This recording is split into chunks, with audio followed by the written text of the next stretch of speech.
Okay, I want to make a slice for the freezer for the kids' lunchboxes. So I've dug through my pantry to see what I have, to see what I can get creative with. And I think I've settled on some coconut and some chocolate to make some sort of coconut and chocolate slice.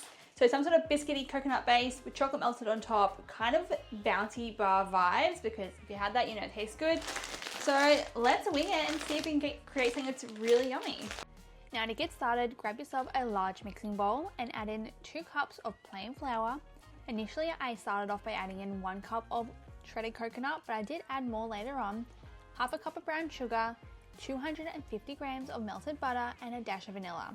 Now combine that all together, and at this point I realized I probably could have added extra coconut, so I went back in and added in about 1 extra cup of shredded coconut.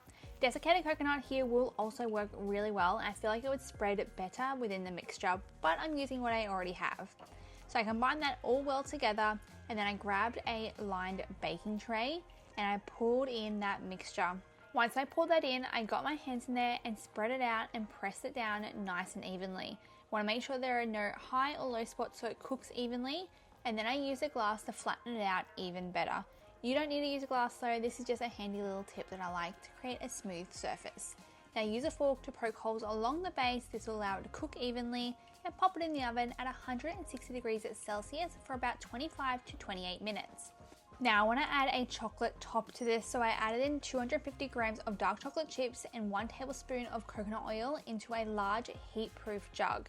I then pop that jug into the microwave for 30-second intervals for a total of about 1 minute. After that minute, I took it out, gave it a really good mix, all the chocolate melted in together really nicely and became glossy. Once you're happy with your chocolate, pour it all over the base and use your spatula to spread it out nice and evenly. And to finish it off, grab a bit of extra coconut and sprinkle it all over the top. Now you can pop this in the fridge to chill for the next half an hour to an hour until the chocolate's set. Pull it out of the fridge once the chocolate has set, and then you can start cutting it up. Thankfully, adding coconut oil to the chocolate makes it much easier to cut and it doesn't snap. And because I'm always asked, my tray is 24 centimeters by 24 centimeters, which creates 12 perfect slice size pieces. Okay, moment of truth. Let's see how these bad boys taste. They look really good and they smell good, so let's find out. So good. So good. Definitely gives Bounty vibes. I'm loving the coconut in the base here. The chocolate's a beautiful, nice sweetness. The base isn't too sweet, which kind of balances out really nicely.